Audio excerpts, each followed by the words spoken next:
Bonsoir, bonsoir à tous. Je suis heureuse de vous retrouver ce soir sur cette chaîne dédiée essentiellement aux communications transmises par les Melchisédek à mon mari, Marc Angelides, qui depuis de nombreuses années, comme j'ai pu le dire précédemment, a été en communication avec ce groupe sacerdotal d'en haut, Melchisédek, et ce groupe d'entités cosmiques, divines, ont pu lui transmettre sur bien des sujets des informations. Et il m'est donné de relayer ces informations qu'il a pu, de son côté, transmettre via de nombreux ouvrages que vous pouvez trouver. Je mettrai le lien en dessous. Alors, tous ne sont plus aussi disponibles et je verrai comment je peux faire pour à nouveau eh bien, les transmettre par le biais d'écrits et comment je peux à mon tour relayer ces messages, non pas parce que je suis moi-même clairvoyante ou clairaudiente, mais je me dois d'être le relais.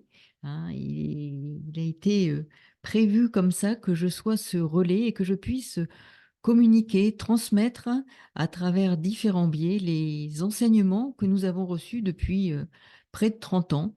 Donc moi, toujours à ses côtés, à prendre des notes au stylo au départ lorsqu'il était en communication, puis ensuite il les transmettait sur papier, puis sur ordinateur, et puis les choses ont évolué. Nous avons fait des vidéos et puis rédiger ces ouvrages en faisant du traitement de texte. Enfin, la technologie ayant évolué en 30 ans, nous avons utilisé différents biais pour tenter de communiquer et transmettre. Alors, nous avons rencontré beaucoup d'obstacles, beaucoup de freins. Donc, c'est quelque chose d'important pour moi de pouvoir m'en saisir et de transmettre le mieux possible. Alors, bien entendu, je ne transmettrai pas tout via les vidéos et les chaînes différentes, notamment cette chaîne-là, mais parce qu'il faudra que je transmette par d'autres moyens l'enseignement dans sa globalité. Il y a des choses que je ne pourrai pas transmettre, qu'il ne me sera pas donné de faire, puisqu'il y avait des messages essentiellement pour nous, très personnels, et puis il y en a d'autres que je devrais communiquer. Alors ce soir, je vais vous parler de la rematérialisation. C'est un sujet qui est intéressant et qui, bien entendu, a été abordé par différentes personnes qui, elles aussi, ont des contacts, des connaissances dans ce domaine. Il s'agit donc de l'après-vie, la rematérialisation. Donc, quand mon mari recevait ça, il a pu rédiger ainsi l'enseignement qui lui a été communiqué. Placé devant l'incompréhension de ce dur passage de la vie de ce monde à l'autre existence, c'est-à-dire à la naissance au ciel, je me suis très souvent interrogée quant à notre devenir. Que devenons-nous lorsque nous basculons dans ce néant vaste et noir duquel nul n'est venu nous apporter quelque explication claire? Tout d'abord, afin d'être rassurés, et puis pour savoir si la vie que nous sommes susceptibles de mener là-bas est en conformité avec ce que certains appellent la lumière et le calme probable. Puis, savoir également si nous allions en des lieux désignés par les religions comme étant des sites de purgation des fautes commises, ou encore, au contraire, si c'est l'accession vers le royaume de la lumière accueillante et la joie permanente. Je me souviens dans le temps des images circulaient et l'on voyait des êtres enchaînés, torturés, entourés de flammes. Mon imaginaire d'enfant chevauchait ces tristesses et j'étais terrorisée. Diverses littératures de ces dernières années nous ont souvent raconté les visions des accidentés de toute catégorie, ou bien encore de ceux qui ont connu les phases de sommeil provoquées par anesthésie post-opératoire. Tous, plus ou moins, parlent d'une lumière assez extraordinaire avec laquelle ils entrent en contact et qui serait la signification d'une immense paix et le lieu de prédilection peut-être, pourquoi pas, la destinée finale de tous les humains après les grands détours par les difficultés terrestres. C'est une forme de hantise que j'ai vécue parfois jusqu'à friser l'obsession. Il a fallu que je le sache. La télépathie étant le moyen que j'emploie habituellement pour communiquer, j'ai donc demandé à mes enseigneurs, entre guillemets, ce qu'ils en pensaient.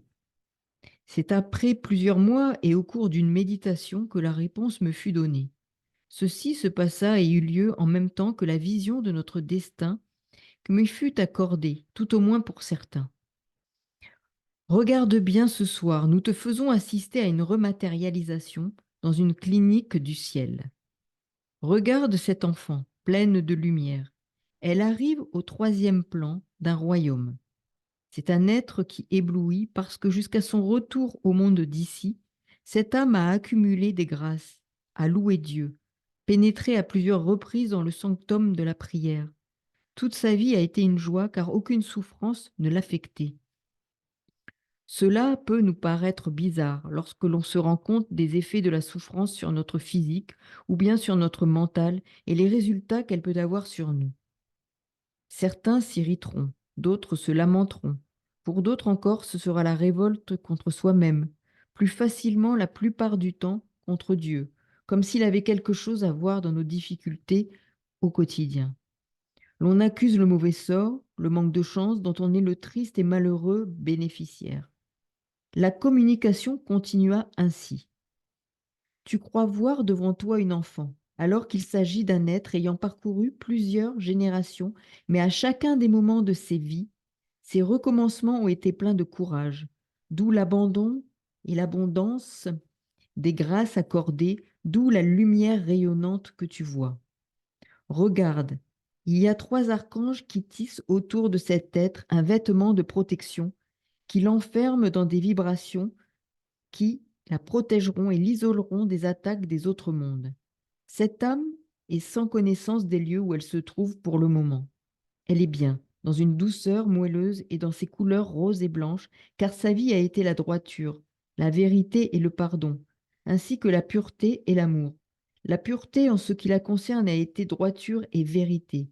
Jamais le mensonge n'est sorti de sa bouche et jamais son cœur ne fut troublé par une souillure. Nous voulons parler toujours du mensonge et de l'orgueil qui sont l'apanage des forces du mal pour se justifier dans le souci d'avoir raison qui ne signifie rien sinon le désir de vaincre et de nuire la plupart du temps. C'est par cette devise, l'amour et la bonté facilement acquises et distribuées, qu'elle a vécu en terre-planète, et cela malgré les souffrances endurées. En effet, rien ne lui a été épargné. Méchanceté de ses parents, de son conjoint, de ses enfants, elle a tout offert avec le sourire, pas du bout des lèvres, mais du fond du cœur, de son cœur d'enfant. Les insultes la laissèrent indifférente. Elle ne les entendait pas. Sa carapace de lumière filtrait tout le mauvais qui essayait de la distraire de son chemin, fait dans l'humilité surtout. Regarde, ce sont des tissus de lumière. Tu remarqueras que celle-ci devient presque matérielle, qui constitue ses vêtements. Comprenne qui peut. Le champ de conscience qui lui sera donné dans 3 jours de votre calendrier, qui est ici un temps ridiculement court, celui-ci est fonction des lieux où se situent les âmes et par rapport aux maisons, aux demeures et royaumes. Après cette transformation, elle sera établie dans un registre, une sorte de répertoire, et sa famille céleste lui donnera l'enseignement qui lui conviendra désormais. Il n'y aura plus de vie sur terre pour elle. Elle agira dans la joie, mais conservant une autre souffrance, celle de ne pas avoir accès à la quatrième maison et au troisième plan dans cette maison.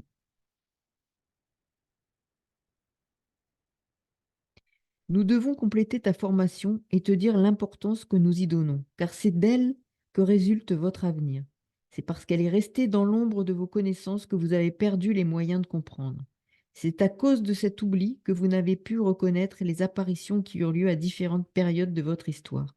Les anges qui se manifestèrent à vous, qui vous ont rendu visite, étaient tout simplement en matérialisation, comme la plupart des entités qui viennent du cosmos, d'une manière ou d'une autre. Les grands princes qui sont venus s'entretenir avec le Christ sur le mont Tabor ou au moment de son agonie, ou bien encore dans bien d'autres circonstances, étaient encore rematérialisés.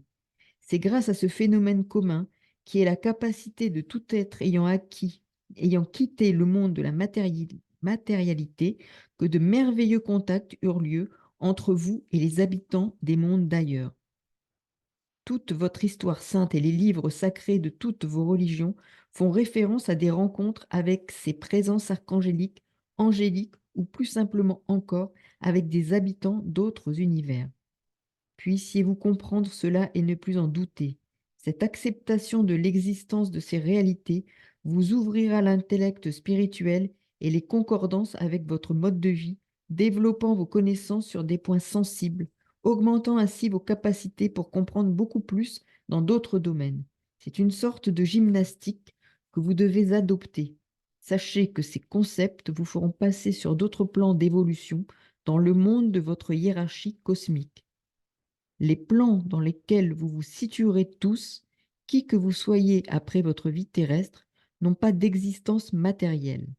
Il est tout à fait normal que vous soyez dans l'incompréhension du lieu où vous vous trouvez, puisqu'il s'agit d'un espace intemporel qui ne correspond en rien à vos habitudes terrestres. En contrepartie, les enfants qui n'ont pas eu de longue vie parmi vous retrouveront plus vite leurs repères, encore qu'ils ne seront plus situés dans le même champ vibratoire qui était le leur avant leur venue en Terre-planète. Des périodes expiatoires leur seront épargnées, la compatibilité du passé reprendra sa part et réajustera ceux qui avaient été purifiés avant leur retour auprès de vous. Vous devez savoir également que les expiations sont inhérentes à tout fonctionnement normal des principes de la justice de la pesée des âmes. Il y a des plans dans lesquels basculent ceux qui se sont unis aux forces du mal. Il s'agit de ceux qui ont subordonné leur vie à faire tout ce qui était contraire aux lois de la destinée de l'humanité ou de leur propre vie. À un autre moment, nous te parlerons de ces lieux enfériques. Nous privilégions le temps à vous instruire sur ce qui rapporte aux choses les plus lumineuses des plans d'en haut et relatif à la bonté, à la joie et au bonheur susceptible de vous conduire sur le champ de la victoire pour votre existence réelle. Dès qu'un humain est rematérialisé, il est admis seulement dans le lieu où il doit vivre provisoirement, en attendant que des choses lui soient enseignées et relatives, par exemple, aux manquements qui furent les siens durant son passage terrestre. La plupart du temps, les raisons sont très simples et proviennent du fait qu'il n'a pas pu se distinguer ce qui était bon qu'il fasse pour être dans la vérité inscrite dans son livre de vie. Il doit essayer de tout comprendre car il ne possède plus l'intelligence indispensable à la compréhension des choses enseignées. Dans ces enseignements figurent toutes les négativités qu'il avait emportées avec lui lors de son arrivée. Point par point, toutes les actions commises, les pensées qui ont subordonné sa vie dans un sens qui n'était pas utile à son élévation sur tous les plans, sont reprises et expliquées afin qu'elles soient portées dans la lumière qui purifie et augmente les vibrations des corps subtils. Ces actes de prise de conscience, si l'on peut dire, sont sous la responsabilité des anges affectés à ce type de formation.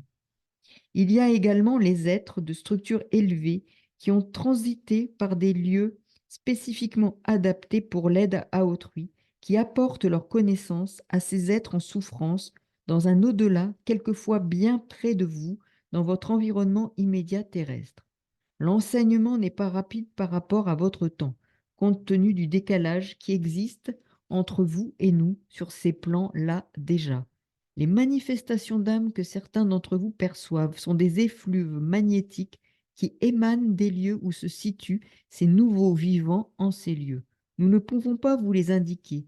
Une fois encore, il ne vous servirait à rien de le savoir compte tenu du fait que tous ne sont pas dans les mêmes vibrations et de ce fait ne peuvent pas être admis dans les espaces identiques. C'est la raison du long temps passé parfois à intégrer le plan de destination avant une affectation définitive avec les siens de la même famille ou bien encore avec ceux d'une nouvelle famille d'adoption dans un nouveau plan de conscience, encore que ce terme est presque inexistant durant cette période de l'existence de l'âme.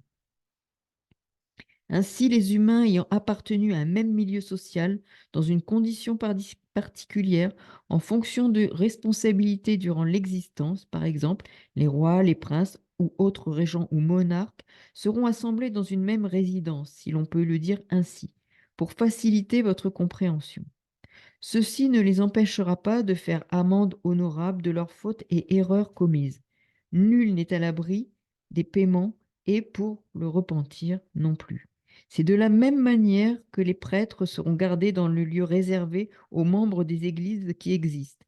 Ceux qui se sont égarés sur les chemins de traverse seront, plus que toutes les autres âmes, accablés par les souffrances plus longues, à cause justement de la connaissance des interdits qu'ils ont pratiqués par orgueil ou encore par abus de pouvoir.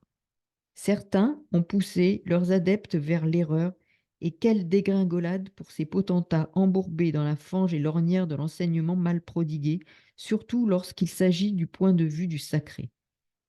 Tenez-vous donc prêts et projetez-vous dans la lumière véritable, si cela est possible, afin de ne pas démériter de ce qui vous est destiné dans l'engagement pris et par rapport à votre livre de vie. Voilà pour ce soir. Je vous souhaite une bonne écoute, peut-être réécoute et réécoute, parce qu'il y a beaucoup de choses à comprendre et à intégrer, même en filigrane, le fait d'écouter, de réécouter, il y a une fonction d'intégration à travers les messages qui sont communiqués. Je vous remercie pour votre écoute. À très bientôt. Au revoir.